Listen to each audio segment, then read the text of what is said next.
Hi guys. Hi guys. Hello. Okay, hi. So we all are shooting a podcast and we are on the set.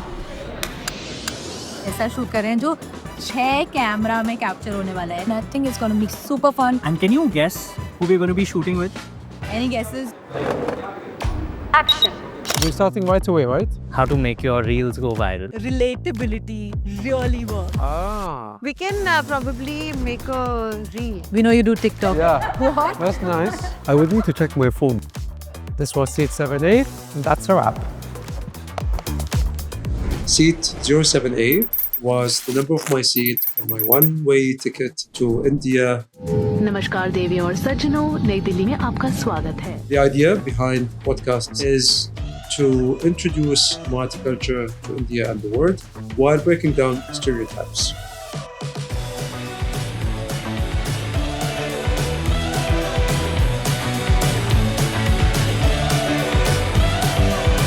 Welcome to my podcast.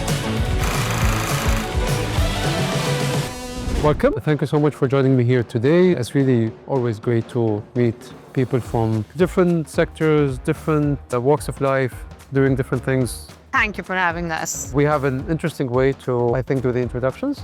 I think we've already broken the ice, but this is just for the camera. Yeah. Okay, so these are like some chits that we have here. And the chits either say DM or they say comment.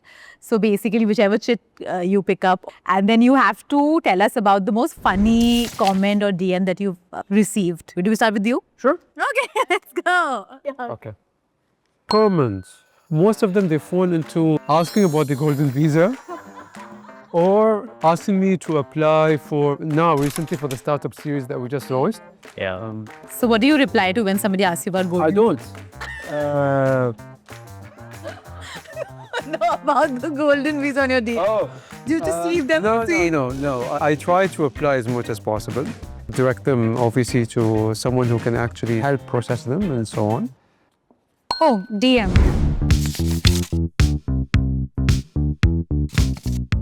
Yeah, okay.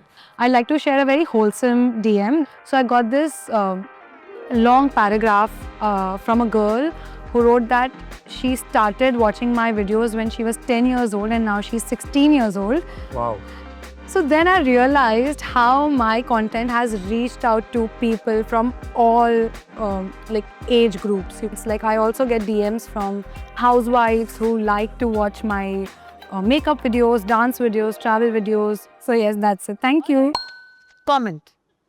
Okay. I play like a comic mom character a lot. So there were people who were assuming that I really have a daughter who looks exactly like me and I'm actually looking for a boy for her.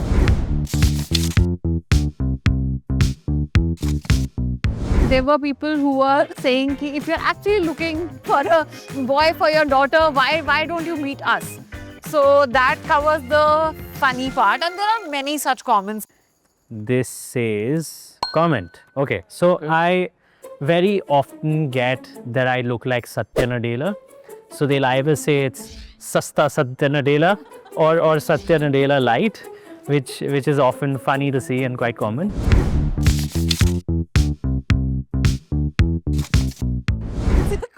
Is a comment.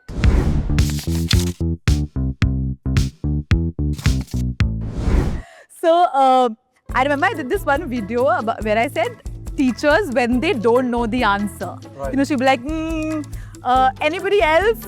Oh, what a lovely question and all that.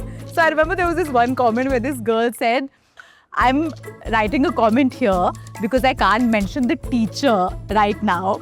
But I'm writing the comment so that I remember to mention her when I pass out of school. And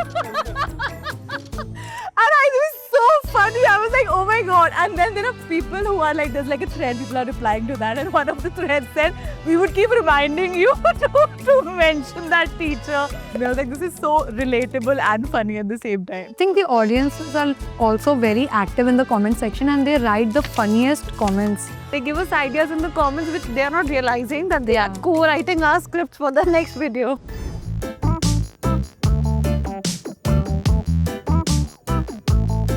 I'm curious, like I really want to understand how have you done it? Like what was the journey like? How did build up over time. I foresaw that this is going to do really well in India because in India people love entertainment. I started making vertical videos and I knew that I can't stick to one genre. Like I was making only dance videos. People wanted to see the beauty side. Someone wanted to know what I'm wearing, from where I'm buying it. And that's how I expanded my genres. And I think that is how I tried to balance everything. And I kept my Instagram very professional. I put high quality videos on Instagram, and on Snapchat, it's the raw self. Relatability is something that is the key. So I realized that one day I was just going through my insights randomly and I saw that there were people from UK, Canada, UAE and like Pakistan. Then I realized that it's probably the emotion which is in common. You know, if somebody can watch a video and say, oh my God, we've also gone through this, or something like this has happened to us also, that really works.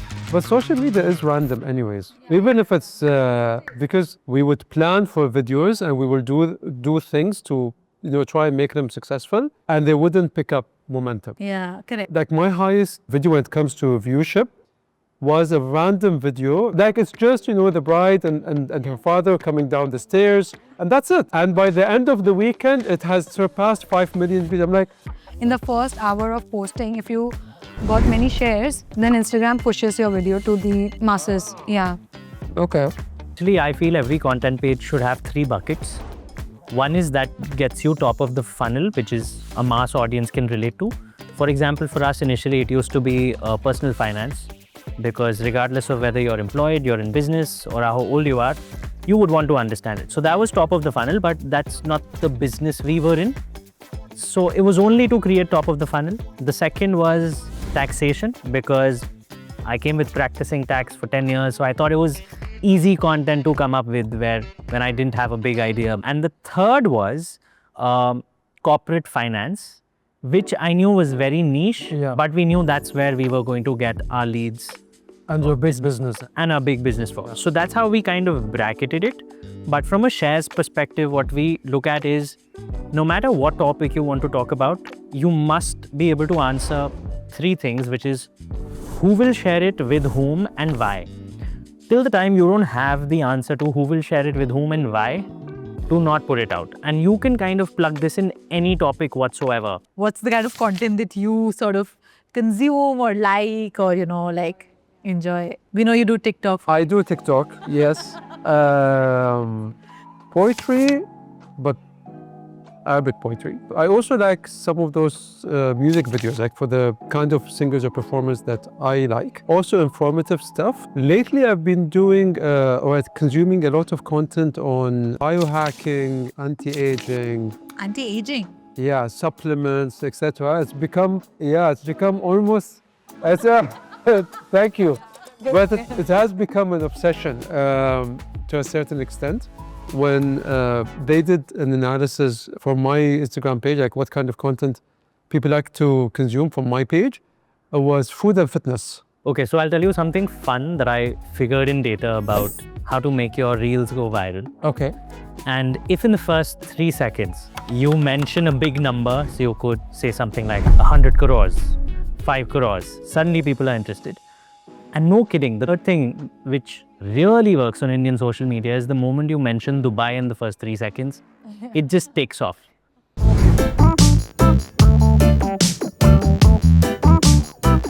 Everyone here is on YouTube and Instagram mainly, but then the market in the UAE wants Snapchat and Instagram.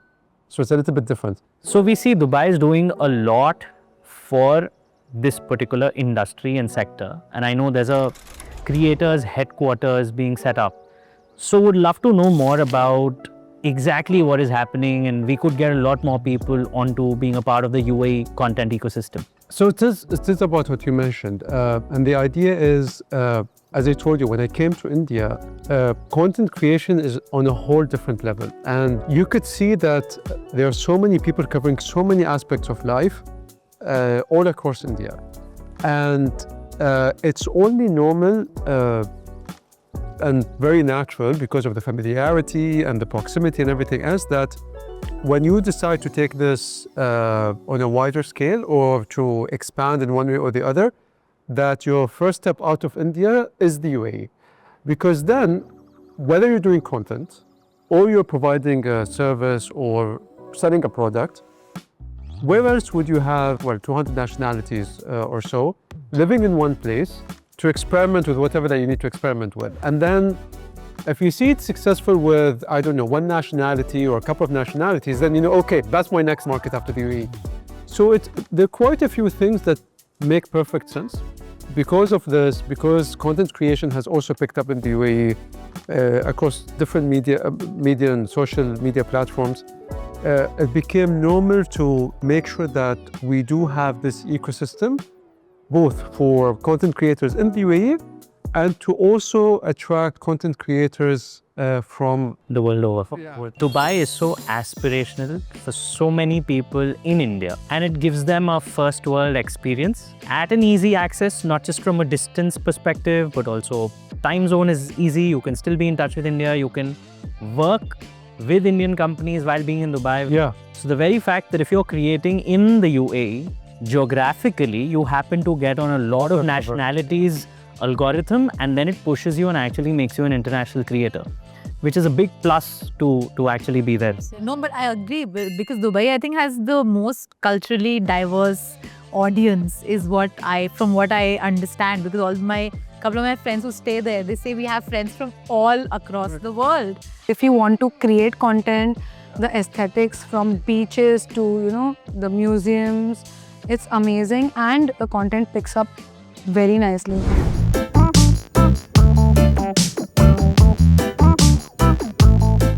Okay, so since we're talking about content creation, and I think there are these new lingos that everybody has these days, especially Gen Z lingos. So I think it'll be nice if we all teach you one. I'll start with something I remember I did a video also on this about how Gen Zs put an ing to everything. Yes. So, they'll say rain is raining, or the vibe is vibing. Podcast is podcasting. I usually write it's giving.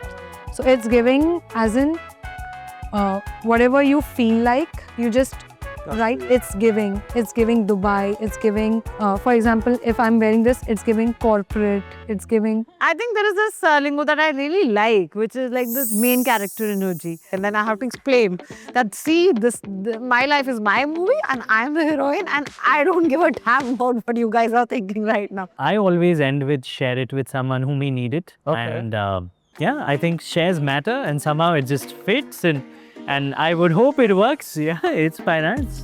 haven't figured that bit out. Even with the podcast, like I haven't figured out what is the hook, like when the podcast starts, and what could be a possible ending. Some other ending? Why don't we all give up? We can probably make a reel to close it. Yeah, we can do that. We just say it's giving 7A. Yeah. 7 years giving 7. Yes. Okay, I have this phone with me and we are on a podcast, and this podcast is podcasting. Maza aa gaya yaar. And I'm going to now pass this phone to someone who I feel is the OG dance creator. Hi, I'm going to pass the phone to someone whose content is always giving relatability and humor. Hi, I love being in the main character energy, and I am going to pass this phone to somebody whose content is all about business and finance, and if you need business advice, you need to go to him. You do need to share this with a lot of people who need this, because I'm going to pass on the phone to someone who's come from the coolest country in the world. This was Seat 7A. That's a wrap.